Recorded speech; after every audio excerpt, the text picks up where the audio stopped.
What's up, former party people? This is Jerry, the one who actually combs his hair on the A is for Alcoholic podcast. Now, if you're finding value in listening to the AIFA podcast every week and you want to support sharing it with others, we invite you to become a sustaining monthly or per show contributor. Go to patreon.com/AIFA. It's super easy and it only takes a quick moment. It's about as easy as buying one of those pre-cooked space chickens from the grocery store, taking it outside, giving it a big old kiss, and kicking it into traffic. Why would you do that? Anyway, you do you, and I'll do me. Again, go to patreon.com/AIFA. And with that, people, let's start the show.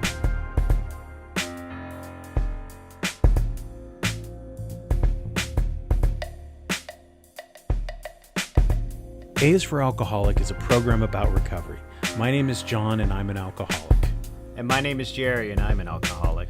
Join us as we go through the alphabet of alcoholism, one letter at a time.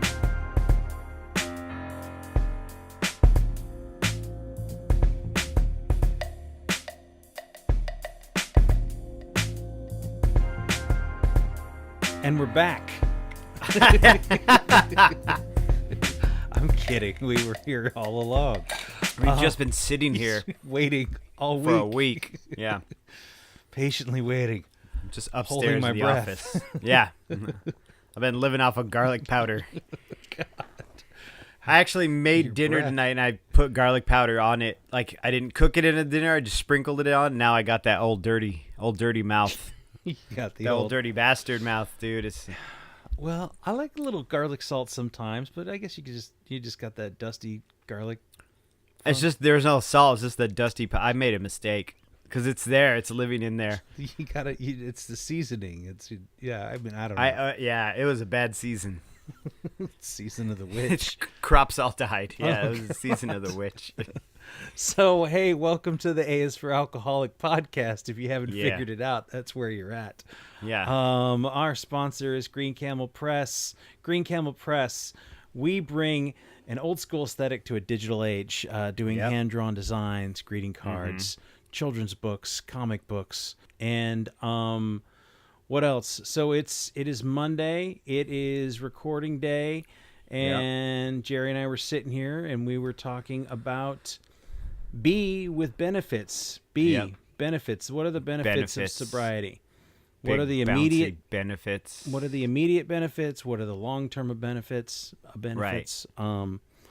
And I was thinking about this earlier, and I read a bunch of lists, and you can go and you can Google it, and just if you Google benefits of sobriety, they will.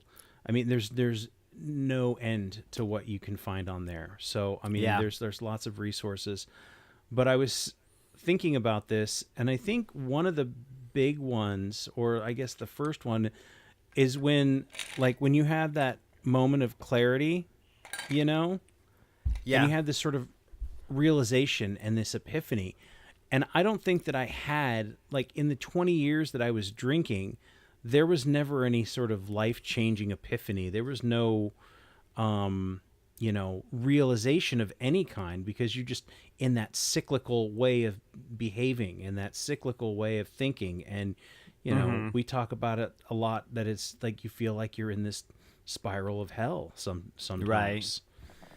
And I think that was a huge thing, that it was like, oh, okay, so something has to change. And so that even in that moment of thinking, this shit has got to stop, I can't do this anymore, it was like that idea that something could change. I think in that initial instant thought, that moment of clarity, I think in some ways for me, there was some idea that something could change, that that I was open to something. And I think that was one of the first benefits. And whatever spurred that idea, I mean, all the destruction and chaos and awful things. But I thought that was kind of an interesting thought to me, that was the first thing that was like, wow, something good can be, whereas before it was not. Right. Like the veil dropped and you had clarity. Yeah. Which is a common theme we come back to a lot in this podcast. Yeah, that veil dropping in clarity. I don't know if I ever had epiphanies while I was drinking. If they were, I Right. fucking forgot them. If I did, and the ones I did have, I was just like, man, Triscuits are delicious. Let's cry. Or like, I don't know, like, or just it was like always a fault. They always felt false, like they felt fake. They were like 4th of July fireworks, man. It was like really flashy in the moment, and then it just doesn't last, Mm-hmm. It really does. It's just that you just get the after image in your eyes, and then it's gone. It's like that idea of, oh, I'm hitting this great thought, this great tangent of thought, and it's all superficial. Mm-hmm. I mean, it felt superficial. I can't remember anything from my drinking days where I was like, oh, that's a fucking genius. I need to run with that idea and make that a reality. Or if I did have those ideas, I was like high on coke or something. And then, and those ideas were like, let's get some girls over here at 4 a.m. And no girls want to come over at 4 a.m. No. It's, I think too, when I would try to write and I was drunk, I would always feel like I would have these moments of, fire. And I was like, yes, I got it all. And then it would would look at it the next day and it would be unsalvageable. Right. Or terrible, unfinished, name it, and it was always this like, boom. Or, the epiphany that it was like, what, you mean chicken wings and pizza? That's amazing. Whoever would have thought of that? Fucking Elon Musk over here, fucking dinner. I mean, that's like a genius. Who was the Tesla that invented the stuffed crust pizza? Right. And so those, right. I think that was that's like that's the eye-opening benefit of things can change, things should change, something is wrong, Right. Mm-hmm. Yeah. And of course the physical, those things, you start to feel the physical. I mean, I don't know, you said you went through withdrawals. Yeah. Though, for a little while. I probably should have gone to a doctor, but I didn't. And I would recommend, if you're starting sobriety, to definitely go to a doctor. Yeah. If you're a real heavy drinker, it's always good to check in with a GP or something, and just make sure. But yeah, I went through physical withdrawal. It fucking sucked. And what was on the other end of that? I wasn't going through physical withdrawal anymore. But you also weren't necessarily. I mean, yeah, we got this thing going on, right? We do this thing where we talk about what it was like and what it's like now, and that's a lot of what the benefits are, right? Like what our experience was and what we experience now, and what I experienced before recovery and sobriety was I felt like shit all the time. And then the withdrawal was something I was familiar with because every day the hangover was just a minor withdrawal that I was trying to fix with more booze, And so once I walked through that fire, I realized that like just physically it's a lot changed in the first like few weeks. A lot changed, Like I didn't have to contend with, of course, the hangover, which is the big obvious one, But then like I didn't sweat through shirts anymore. I had sweat through shirts, man. I had to go see a doctor and get medical fucking deodorant so that I wouldn't sweat through my shirts. I don't sweat through my shirts anymore. Wow. And even within the first few weeks, after I sweat it all out, I would say within the first 4 weeks, I wasn't like pitting out any of my shirts anymore. And I wasn't waking up with dry heaves, like all that horrible shit. But I mean, and then those are all skimming the top of the pond benefits, Yeah. The physical aspect of it, and then after, a few months you realize like I can fucking do this, like this can be done. Shit, man. Yeah. You don't wake up with a headache or diarrhea. Not as much as I used ache. to. Yeah. I mean, it happens occasionally. And then I remember, how did I live with this? Like if I have the flu or something, or I like ate something that didn't agree with me. Because even if I eat, I get migraines from eating stuff sometimes. And I'm like, man, how did I live with this 4-day migraine and just like, just pooping everywhere, just making that my thing. I don't know how I lived like that. It's crazy. And so the benefits, those are all the top of the thing, though. I mean, we get down to it. And like you said, the lists on the internet will explain all that too, as far as like physical benefits, like my liver. Like my kidneys used to hurt. I'd go to sleep at night, my kidneys ached, and I was like, it's my lower back. And that was like denial, because I knew deep down inside it was like my kidneys were shot and they were fucked up, and my liver doesn't hurt as much. My eyes aren't yellow, man. I look like a raccoon. Like, It's true. you know, like I had like little yellow eyes and like I could see the jaundice in the webs of my fingers and stuff. I could see the little those little blossoms on my nose. I could see them starting to come in, the little, you know, those little tiny capillaries that start popping on your nose and stuff. I could see all that in my cheeks. I could see it all, man. And all that it's all gone. So for vanity's sake, physically, I'm beautiful now. And for thank you. Yeah, I'll be here all night. And then for, you know, physicality's sake, there's so many health benefits to it. But, you know, I mean, there's so many emotional benefits to it. You know, there's so much to it. I think that with the physicality and just waking up and being able to not start your day in the deficit of a hangover, right, was huge with the to impediment. me. With the impediment was huge to me in the beginning, and I felt like I was like, my God, is this what normal people feel like every day, or do I have superpowers? Right? Yeah, you know, it was like sons of bitches. Like you just get to wake up and everything's fine. You know, yeah. It would always be this like hours long dredge. And to get to a point where, okay, I think I can handle this until at least I know I'll have a drink at the end of the day. If not, right by the end, it was in the morning. By the middle of how many times had I made plans with you the night before when we were drinking and we were like bright and early tomorrow, and then I'd call you at noon and you were just out. Mm-hmm. I couldn't even get you up or out of bed until like 3 or 4, and then by then whatever plan we had was just drinking. Yeah, drinking, it was just more drinking. Yeah. So I was like, man, I thought we were going to go to the zoo today. You're not going to take me to the zoo? And you're like, there's no bar at the zoo. No, they got the wrong There's a bar kind of next bars. to a zoo. Yeah. They do got the wrong kind of bars at the zoo. Yeah. You know, so those that's another one, is that the time that you get, the time that I have, I can't believe how much I can get done in a day. I know that sounds silly, or isn't that weird? Just time to do stuff that I want to do, all the things I said I was going to do, all the things that I said that I loved that I never spent any time on because I was always drinking. Mm-hmm. And that's an interesting thought, though, right? Because we're coming from this perspective of being middle-aged dudes, like just middle-aged people, right? Yes. And I wonder if that's indicative of our age as well as our recovery, that we both probably prefer to get up earlier and do things early in the day. I would be really interested to hear the perspective from a person who's like 25, 26 going through recovery, you know, and you're so used to keeping those wild hours, like being up till 4 a.m. and shit. If that becomes a priority for a younger person. I'm not saying that it doesn't have validity, because it absolutely has validity. I mean, getting up earlier in the day and that's like a lifestyle thing, that's fucking awesome.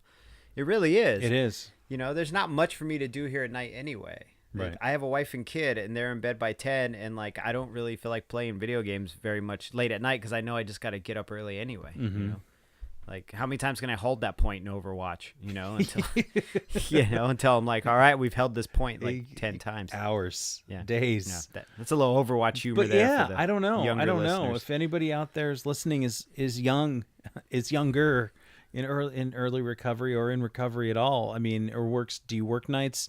Does it change? You know, I mean, I suppose it depends on your schedule, but I don't know, man. I mean, I don't see any reason why you couldn't be sober and stay up late if that was your regular thing. You absolutely can. Yeah, I think lots of people do it. I think, well, you know, there's a whole fucking rainbow of recovery, the recovery rainbow. Yes. You know what I mean? Yeah. So it's all walks of life, but it's interesting you bring that up because you and I are both pretty early risers, and I'm like, I was just thinking while you're talking, I'm like, I wonder if that's because we're dudes in our like 40s, right? That too. You just turned 40, or are you a little older than that? I'll be 42 this year, man. You'll be 42. Oh, so Yeah. you're only a year younger than me. I'll be 43. Yeah. So, yeah. So it's probably a bit of both, but I certainly, even if I were drinking today, I would definitely be sleeping in till the last possible second that I could. Oh yeah. Why? You know? Your fucking body demands that shit. You know, you've been up all night. You're sleep deprived. You're full of.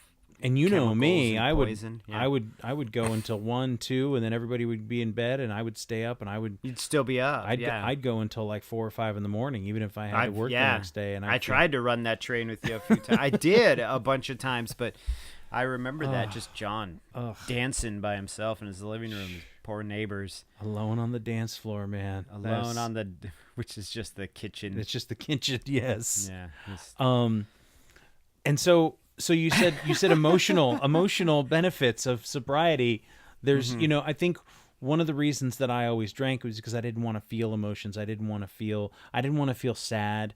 I didn't want to feel hurt. I didn't want to feel pain. I didn't want to feel depressed. Now, of course, you and I both know that alcohol doesn't really, in the long term or even in the short term, doesn't really help that.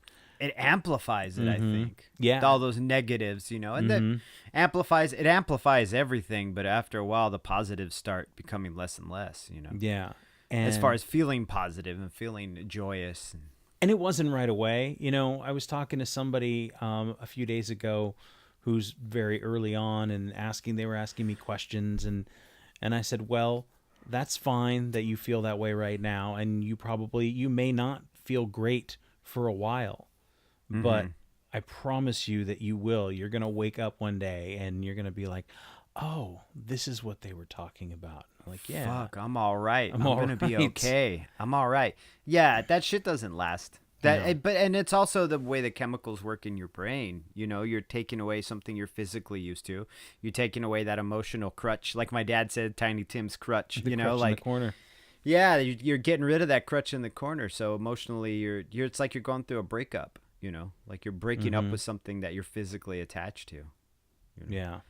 Yeah, so it's gonna be difficult, and those highs and lows are gonna be fucking wild at first. They always will. They were really hard. I know when I had I couldn't sleep, and then when I did sleep, I would have dreams that I was drinking, and that was a whole mess. Oh, and damn, yeah. Wake up feeling terrible, and then be like, "It's okay, it's all right. You didn't do anything." And but now it's when I'm upset about something, or when something is making me sad or frustrated or angry, I don't react. I don't snap like a dog. Yeah. I don't freak out every single time. And before, I would either react outwardly toward people, drunkenly or otherwise, or internally, whether harming myself with booze, and hating myself emotionally. I mean, I hate myself for a long time. I hated myself for a long time. It wasn't even until, well, this is, 3.5 years now in recovery, and I'm just now starting to be like, oh, it's all right, man. You're all right. That's great to hear, man. That's awesome. Thank you. Looking at you just walk by a mirror and look at yourself and you're like, you're all right, man. You're actually not that bad. Okay. You're cool, man. Right. You'll be all right. Yeah, you're all right. Whereas before, I'd walk by a mirror and be like, fuck you, dude. You. Who the fuck are you? I don't recognize you. So, yeah. And I think you were one of the first ones to tell me too about finding contentment and trying to find that sort of mid-level, not being, because, when we drank, we were all about how high can we get, and inevitably as high as you get, the lower you come down, you crash. Just crash, yeah. And now finding that contentment has been something that's been like, what a relief to be able to sit quietly for a minute and not have to worry over nothing. It seems to almost mirror the manic phase of like, I mean, I don't want to compare the two without knowing much about it, but like it almost is like it's almost like being bipolar in a sense, where you have your manic phases and then your low phases. Being in active alcoholism, you have these major manic phases where everything is, you know what I mean? So hopeful, or, all those emotions are so amplified. And then you have those hardcore like drops and lows and stuff. And within my recovery, I've really tried to just find that middle. Yeah. Like I'm so comfortable in the middle, man. Not too tight, not too loose. You know what I mean? Not too hot, not too cold. It's like that.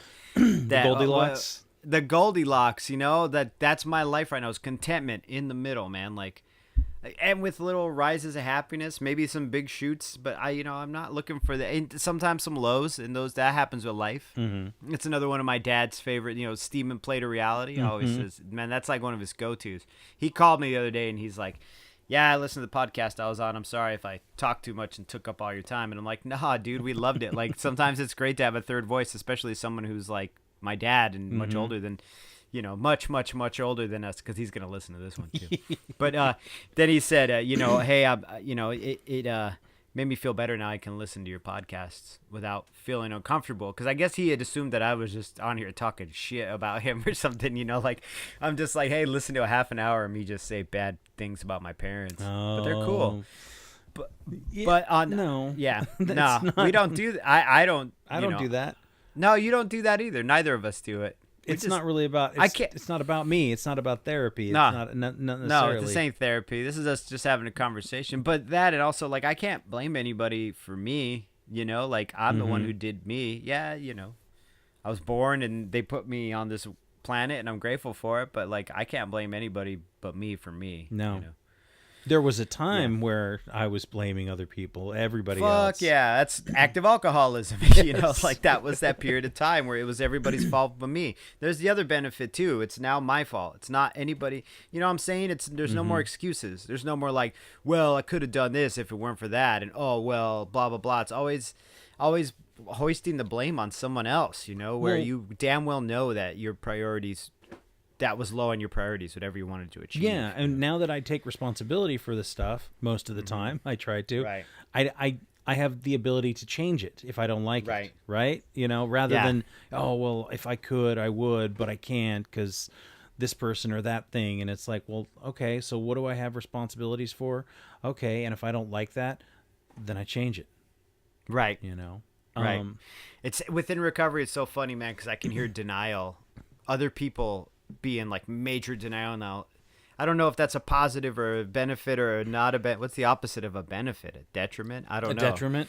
Yeah, so I don't know if it's a benefit or a detriment, but I can hear other people's like excuses now a lot clearer because I make excuses. Like I'm familiar with them. I'm like, oh, that's my favorite song too. Like that's my favorite dance you're doing right now. You know, your bullshit radar is honed. I don't call anybody on. I only call them on it when it affects me personally. Right. But like the rest of the time, I'm like, well, that you got to walk your own path, and if you don't want to be on that in that Goldilocks lane, good luck. Yeah, I mean, yeah, you can't really people's bullshit is their own, and it's really none of your business, unless of course it's going to affect you.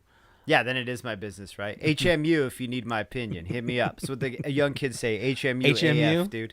I thought that's my alma mater. Is it? Nah, look at that shit, dude. Dusting that dad shit off right there. Oh, you know what else is great about sobriety? What's that? I sleep. You actually sleep like a real person. Yeah.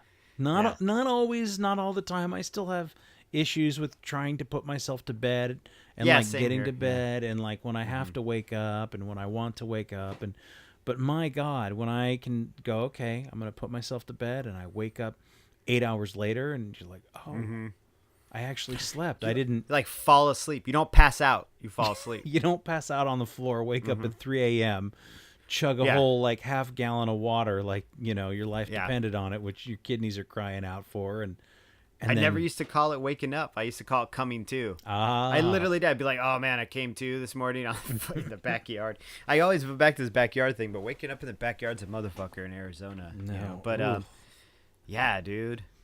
You know, and sleep leads to more energy, which I know is not something anybody in early recovery really wants to hear because it takes a lot of fucking energy to do that. You know, it's funny because I was talking to a friend of mine this weekend who's also in recovery, and we were talking about, you know, early recovery and what it's all about and shit, and just our opinions on it. And she straight up was just like, yo, you sleep, you watch Netflix, and you masturbate. And that's it. That's all you should really be doing is just like sleeping, watching Netflix, and masturbating.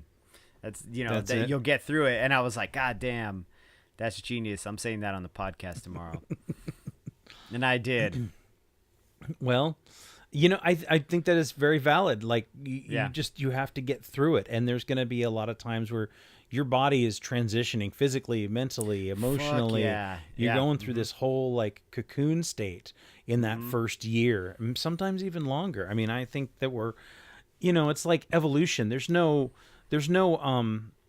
end to evolution. There's just all these different like branches. And, you know, when you look at like what's happened over the last millions of years with species, like they didn't go, there's no like end where we're going to be at the apex of what we're supposed to be. It's just going to be constantly changing a little bit better here, a little bit worse here, a little bit better. And, you know, so if masturbation, Netflix, and sleep is what gets you through those first few months, and however else you are tending to yourself, then so be it, man. Right. But the energy will come. I mean, that's one thing that I noticed too And now again, it's 3.5 years later. It's like I go and I work out. I get on the stationary bike. I go for a walk.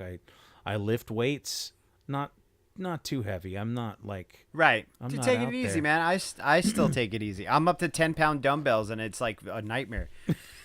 I do 20s, Because I started at 7 point. See, that's Yeah. fucking gangster. I can't. I'm like, I don't want to. If I did 20s, anyway. This is a total aberration from the conversation, but I'm still traveling down this road. I couldn't do 20. I would hurt myself. I work real slow, man, but I got the long con in here. I'm doing the long con. Well, yeah. then take your time, man. It doesn't matter. I mean, you're built Right. differently. You're Right. you are a smaller person than I am. Yeah, you're a bigger So dude than me. that's- You're that's all. sequoia, dude. You're a sequoia. I'm a little yucca. Yucca tree, I'm dude. like You if got- I'm a Sasquatch, you're like a baby Satch. I'm a baby sass, dude. Yeah, exactly. What's I'm that? a little what's red that panda. movie? That was a Tenacious D in the That's Pick right. of Destiny, dude. Oh, Yeah, the God. baby sass. And another thing that I was texting with somebody, and they said, hey, my stomach's really been hurting. And this person has been alcohol free for like a month or so, something like that. I don't know, not very long. And they said, is that normal? And I said, well, I don't know what your eating habits are right now, but I know that in that early recovery, I ate all kinds of fucking sugar and I did not hold back. Yeah. So I would buy, I think we talked about the Klondike bars that I would buy the 6-packs of, thinking I would just have one. Oh, and then you were talking earlier about how you go to different stores and buy them, Dude, and I was like so- blown away. I was like, "Fuck, that's it right there." So- but anyway, And so I think that there's that. So when you think about when I can make better decisions, I can make better bad decisions about what I Yes. eat. And I'm watching it. So when I go, oh, well, I guess I could get a pint of Ben and Jerry's, and that's 1,200 calories, or I could go with the Halo Top at 280, right? right. But you eat the whole pint. I I'll don't eat the eat whole pint. I'll fucking so. But I was Go just going to ahead. say Sorry. is that I Yeah. also found the Arctic Zero, which is like 140 calories a pint. And I was Goddamn. like, oh, that's nothing. is it cashew milk? It's probably hard like a brick. Yeah, it's like a brick. Yeah. You got to put it in the microwave. Freezes solid. But my yeah. point is that I make, better decisions about what I'm eating. Yeah. But sugar's necessary, I think, in the beginning. Yes. It really is. I even from the the literature from the 12-step program we're in, there's a whole thing about like eating sweets, like how it's okay. It's almost like it's triage is the wrong word, but it's almost like first aid in that early time, because your endocrine system wants that sugar, because beer turns into sugar, whiskey and wine turn into sugar. It's all fermented sugar. Yeah. So your body's like crying out for sugar. So by all means, eat in the beginning. Eat that Ben and Jerry's. Have a donut. Have a donut. have Fuck a donut cookie, up. Have a box was- of cookies. I used to eat Dude. sleeves of Oreos. I was drinking 2 rock stars a day, man.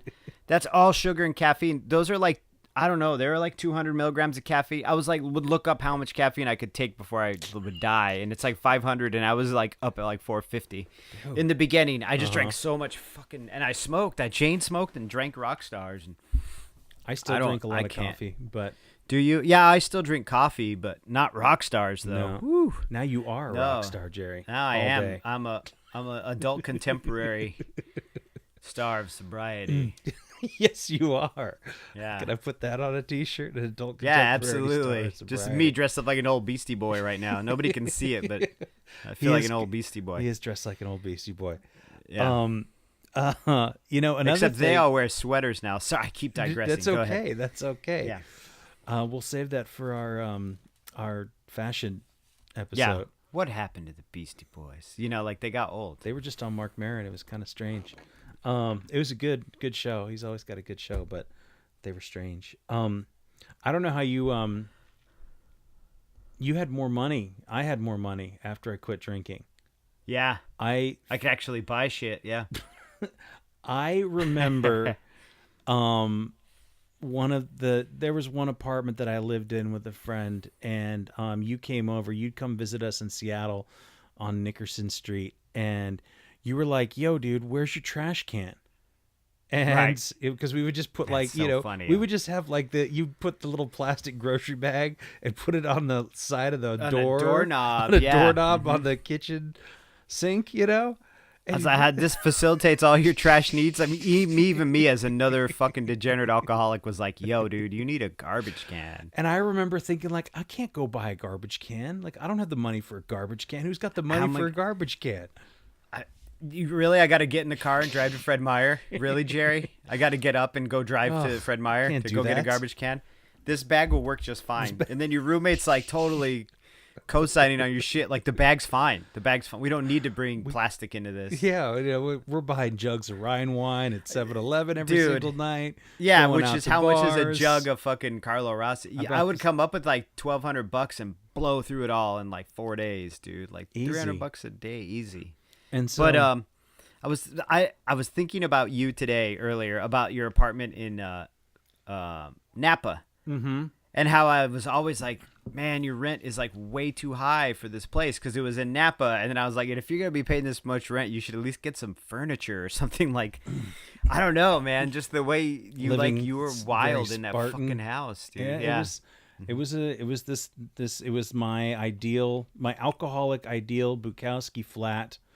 It was small and weird and sparse, and I didn't care, and I think, but to that point, like now, those things are important to me as far as having money in the bank and having a trash can, and more than that, being able to. So glad you got one. Being able to pay the car note and be able to go out to dinner when you want, or stuff like that, or whatever it is. Get your kid something nice for her birthday, and those things would be. I mean, I'm sure that you still handled your business, but your child was very, very young when you. I mean, I got sober when she was 4, and now she's 8. Yeah. So she demands quite a bit more in a different way. But I mean, things got more complex. You have the money and the resources to be able to handle those things, whereas 4 years ago, we had a difficult time with it 4 years ago. Yeah, I depended on my family a lot. Yeah. We both depended on our families a lot. There's only so much that my wife could do to kind of try to keep us afloat financially, and it was hard for me to find work, and also I wasn't willing to work. I just wanted to feel sorry for myself and get fucked up. Like that was much more appealing to me than actually going out and doing. I don't mean to laugh. I just know. No, it's funny because it's an absolute reality, and I laugh at it too because I don't even feel sad. I mean, I definitely have regrets, but I look back on it and I just gotta laugh too because I'm like, you silly fucking bitch, dude. Like, let it go. Like, all you had to do was let go of that one thing, and then everything would start eventually falling into the place it needed to be in. Yeah, but yeah, we both have more. I mean, we're not rich. Hey, you got some nice dress shirts behind you, I can see. Yeah, no, yeah. I've got Van Housen. You got some nice dress shirts. That's some nice Van Housen. I mean, I'm not above going to. I went to the outlet store and got myself a couple of nice button ups. So yeah, it's just a matter of having cash to be able to do things that you want and not feeling this terrifying, like, am I going to make rent this month? I mean, man, that still may be a reality for, and there's one thing that they say in some of the literature that you and I prescribe to, and there's one where it says the fear of economic insecurity will leave you. And Word. And I was like, yeah, and I said, but yeah, I think you know what I'm going to say. That doesn't always mean that economic insecurity is going to leave you. It's just the fear that will leave you. The fear of it, yeah. I mean, you will probably be broke a lot. I mean, this is America. We're broke a lot. I mean, but I found that to be absolutely 100% true. Even when I was like, you know what, I'm gonna have to get a job. Okay, I'm gonna find it. That's fine. No big deal. You've handled this before. You can handle it again. So, yeah. So it's it goes away. It goes away. Yeah. Even if I'm not, well, I'm just saying is the money you spend on alcohol too. One, I thought like, holy shit, my bank account has doubled. Yeah. And now during those moments where I am concerned about money, I'm not crippled with fear over it. Right. And I know we no longer have to make an allowance for the day as far as like, oh, I need this. If I'm going out tonight, I need this $60 to $100 to go out tonight. Now, if I'm going home and maintaining my fucking buzz my drunk at home, I need at least $13 for the cheapest whiskey I can buy. And then I smoked, so of course that's another 8 to, depending on where you're at in the country, $8 to $15 for a pack of cigarettes, you know. Unless you live over by the reservation in Arizona, then it's 5, but still. You know, so what you're saying is a minimum of $21 a day. At least. And then, you know, you do all the math on that. That's a lot of money. But you know what? I always dislike that argument, though, when people would tell me, if you didn't smoke, you would have saved this much money and you could have bought a fucking Porsche or whatever. And I'm always like, you don't smoke? Where's your Porsche? Bam. Maybe it's in the real bank. talk. Maybe it is. Maybe it's in the garage that day. That's another T-shirt. But it's true though. It's Where's your you Porsche? just prioritize. Yeah. You just prioritize where it goes now. You know, financially. I hear people, you know, in the rooms in the meetings say, "Well, I had all this stuff. I had everything, and then I lost it all because I had the cars, the house, the blah blah blah, and I lost it all. I lost it all, and I just never had anything. I didn't have shit, and I lost the shit I had, you know." But that being said, I don't have much now. I have enough that we're happy, we're content, you know. Yeah, I've been to your place. It's beautiful. It's comfortable. But the it's idea for me in recovery is not to acquire more physical things, but just to find that middle ground and be able to hit the Van Housen store at the fucking outlet mall, get that good garlic powder, but not to dwell on the material things, which brings me to my next point about making deeper connections with people. I was going to ask you, man, what was your relationship like with your wife in 2014 versus 2018? Well, it's tenuous, man. I mean, we were on the verge of getting divorced at this point. I was in Oregon working, and she was in Arizona working, and we would talk at least once a day, if not multiple times a day. And I would say if I talked to her 5 times, 4 of those times were like knockdown, drag out fights. Like just, you know, and now I feel like we have this deeper rapport with each other. We're friends again. Well, we're beyond friends now. Like we're homies. We have each other's back, but we get each other's humor now. And I realize all those things that were appealing to me about her and that I found like to be magnetizing about her are back again. Or maybe it's just my perception of it. It was probably always there. Whereas I held huge resentments, those are gone now. And it's much easier to let those resentments go. You know, because I'm not obsessing over it, right? And being an alcoholic is it's obsessive. You're compelled to be obsessed with something. So then on top of that, you're obsessed with emotions. You're obsessed with ideas. You're obsessed with resentments on top of the booze, you know, because you're already obsessed with booze, you know. So why would the mind not want to be obsessed with all those other things? And other people's thoughts and other people's thoughts and their ideas about you and what they're doing to you and what they're saying about you. There's a lot of paranoia too. There is. And I just, you know what, man, I just don't feel that. I feel that obsession over positive things now, you know, like making art or even doing this podcast or making sure that we put out something that's good. You know, those ideas are the ones that. By the way, I saw that piece you did of that Old Boy movie. Yeah. That was great. Thanks. Yeah. If you guys are looking for some cool art, you should go check out Jerry's Instagram page too. Yeah, I think it's Jerry Wagner Jr. at Instagram.com. I don't even think there's any fancy. It's just all Jerry Wagner Jr. Instagram.com. I'm working on the There Will Be Blood one right now. That's awesome. I drink your milkshake. Yeah. Better drink that milkshake. And then one that you mentioned too before. As far as deeper connections too, I mean, I'm in a relationship that I've been in for 3+ years now that would not have existed otherwise. If I had been drinking, it never would have even began. There would have been no way for it to happen. And I'm so fucking grateful to be able to like be real and be straight up and like share my feelings and not feel like I'm in a relationship where somebody's trying to get something over on me or they don't understand me or that's the big one, right? Yeah. Or if they don't understand, if I need this drink, they don't understand. And now when there's a misunderstanding, we go, okay, what's the misunderstanding? And then we try and find an understanding, you know, and that's the next step. Like, I guess like adults, I don't know.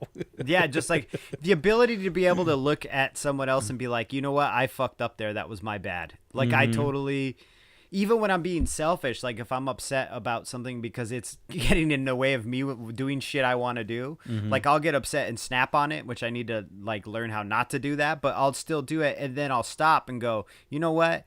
I'm fucking mad because I want to do something and your actions are keeping me from doing the thing I really want to do. And I need to eat that up and realize that what I want to do isn't important. You know, like it doesn't have priority here. Like what needs to be happening is what you need to be happening, you know? Mm-hmm. Yeah. I've literally looked at my wife and been like, I got pissed at you because I wanted to play fucking video games and you wanted to watch a TV show and you've been waiting to watch this TV show all day, but I really wanted to play video games. That's why I was mad. And I can literally say that now, verbalize that and be like, I was fucking totally wrong. Like I fucked up. Go ahead and do your shit. I'm an adult. I can figure something out. You know? You guys need to get another TV. We have one upstairs in the office, but it sucks, dude. So, you know, but you're right. No, I'm just, my point is that, you know, arguments don't have to be arguments. They can be discussions. And, you know, you can take, again, we talked about responsibility. You can take your responsibility and that gives you the power to change the situation. Mm-hmm. So the urgency is not as urgent nowadays. It is not. Yeah. And you touched on this earlier too. My complexion, my skin is much better than when I was drinking. Yeah. You know, you talked about the gin blossoms and the rosacea and the blood vessels, but rosacea, that's the word. Yeah. But I used to always be, I mean, I would get instantly sometimes when I would drink too much and my body would not be able to process it, my skin would get immediately red and blotchy. Yeah, I remember that. But even the next day, I would be pale, or I would be dry heaving to the point where I would blow out all the blood vessels underneath my eyes, and so I would have these two black eyes for I don't remember that 2 or 3 days. It was there was a lot of bad. You just get that crazy elbow too. Yeah, you haven't had that crazy elbow. No, thing I haven't. In a while. Oh yeah, I don't know if it was like a gout thing or like what. I used to get gout all the time too. Yeah, I used to have gout, and I'm like, dude, you're fucking 33 years old. You shouldn't be getting gout. Like that Ben Franklin had gout. So, you know, I mean, all these things, those are more of the physical maladies, but yeah, I don't deal with gout anymore or whatever, that fucking flabby elbow. It was like a weird swollen bar elbow. I don't know. Anyway, we don't have to get in too deep into it, but I remember being like, yo, your elbow's fucked up. And you're like, yeah, it's fine. Yeah, Jerry, thanks for pointing it out, man. It's fine. Leave me alone. I'll be all right. It would be hot out and I didn't want to put a long sleeve shirt on. Right. I was like, I thought I was among friends. Nobody would make fun of my elbow. And I was like, oh no, I was going to judge you immediately. My fucking alcoholism was running rampant. What about when people say, oh, I can't have any more fun if I'm not going to drink? Life's not fun anymore.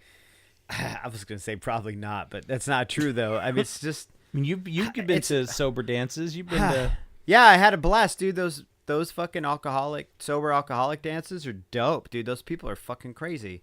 They're awesome. They have a good time. There's a community there within recovery, and it doesn't have to be this corny thing. I think that's what people worry about is, going into sobriety and recovery, it's all fucking corny Jesus freaks and shit. And man, I don't even believe in Jesus. You know what I'm saying? Like, anyway, yeah, that's a deeper one. That'll be our next letter, right? Like, doesn't believe in Jesus. Well, I think it's not important about what you believe in other than not drinking.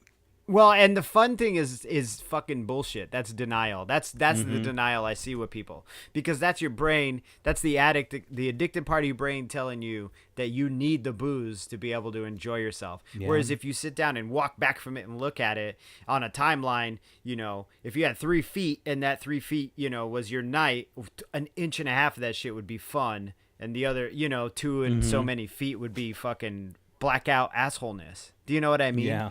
So you would literally have just this short period of fun. You would end up paying 8 hours for it, you know, for like hour and a half of what you considered fun, when everybody else around you is like, oh, this dude's embarrassing, you know? Yeah. Or they're all fucked up with you on that train. You end up fist fighting in the parking lot or something. Dude, it's just, I don't know. Your perception of fun changes after a while, you know?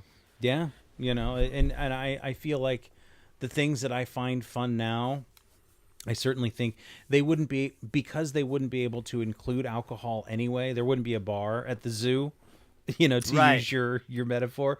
There's a bar next to the zoo. And the zoo is its own, kind of depressing situation. But whatever the outing might be, if it didn't have, I don't want to get into that, but I just want to stay on track here, is that whatever it was, if it didn't involve alcohol, then it wouldn't be able to be fun. Or if we had to go do it for too long and get in between drinks, it wouldn't be any fun. And now those things, now I'm not tethered to the bar stool. I'm not tethered to the hours of the liquor store. I'm not tethered to whether or not, we can pull over so I can, drink those Bud Light micheladas, those Bud Light limes that I got from that party I was at and put in the trunk in between wine tastings. I'm not tethered to whether or not I can drive my car, need to grab an Uber, or any of those things now. So the stuff that's actually fun can just be fun.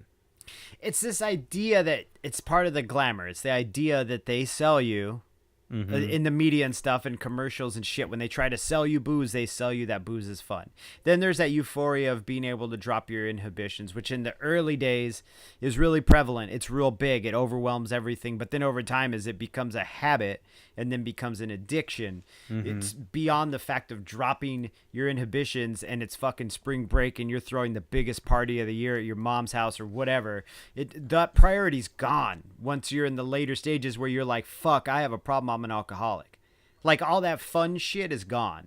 You don't have fun like that anymore. Your fun is sitting there chain smoking, hoping not to fall asleep on the couch with a lit cigarette. You know what I'm saying? Like having to drag all the recycle is too much, and you're embarrassed by the recycle bin. How the fuck is that fun? But that's the denial of it. That kind of, it doesn't make me upset. It just makes me go like, really, man, you really got to take 20 steps back and really look at what it is. Yeah, because man, there ain't no what you're if you're really sitting there going, man, I have a problem, you're probably not having fun. No. Most definitely not having fun if you're like, wow, this is a big deal. This is really, I can't manage my life anymore. Well, yeah. You'll be able to have fun again. Quit drinking, you'll have a ton of fun. You really, literally will. I know it came off as sarcastic, the tone of my voice. I'm like, yeah, quit drinking, it'll be a fucking blast. But I've had way more fun. I honestly feel like I've had more fun. Yeah, we got to do that. I mean, I never would have been able to come up and see you and go to that show that we did. Right. And that was awesome. And the weird hot tub. That weird. It was just us forcing in a hot tub in the middle of the day, which usually when I was in a hot tub with you, I was probably pretty shit-faced. And like, at that point I was just like, who wants to see it? Nobody wants to see it. Nobody. No. But it was awesome. It was a good time. Yeah, it was. And the only thing that was weird about the hot tub, it was in this weird hotel, and it was like just in a glass room. Yeah, it was old. That's, I think, what made it so strange. Well, that and just, I have always been weird about sitting in a hot tub with another couple because I'm like, are we going to swing now or what? Because I'm not really ready to take that step. Like, we're friends. We're not swinging friends. We're just friends. Like, we're sober friends, not swinging friends. Yes. So there's lots of fun to be had. Yes. Also, our idea of fun, once again, I have to put out the caveat that our idea of fun is that we're also middle-aged dudes, but even as a young person in recovery, you can find it, and it may not even be with other people in recovery. It may be things that you want to pursue on your own time that you finally have the time and the physical ability to do. Yeah.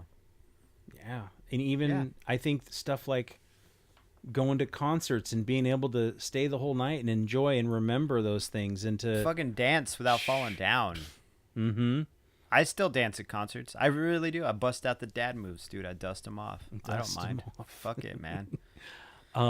So yeah, I mean, there's so many more, and I'm sure that we will circle back on this topic again and again and again. Yeah. And feel free to send us some on Instagram or whatever, or through our email. Do you get stuff? Do you get input? Sometimes I get from people on Instagram, but we're also, A is for alcoholic at gmail.com if you want to write us a letter. Let us know the benefits in your life, man. Well, that would be I'll awesome. Discuss it. Yeah, if we get something, we can open up a show and be like, hey, previously on A is for Alcoholic. And you'd be like, yeah, this person told me these are their benefits to it. It'd be very interesting to hear. You can still, and again, just to, and also, that what am I trying to say here? Basically, that you can still go to the party, man, but you just gotta get used to leaving a little bit early. That's it. You can go to the party, just gotta get used to leaving a little bit earlier.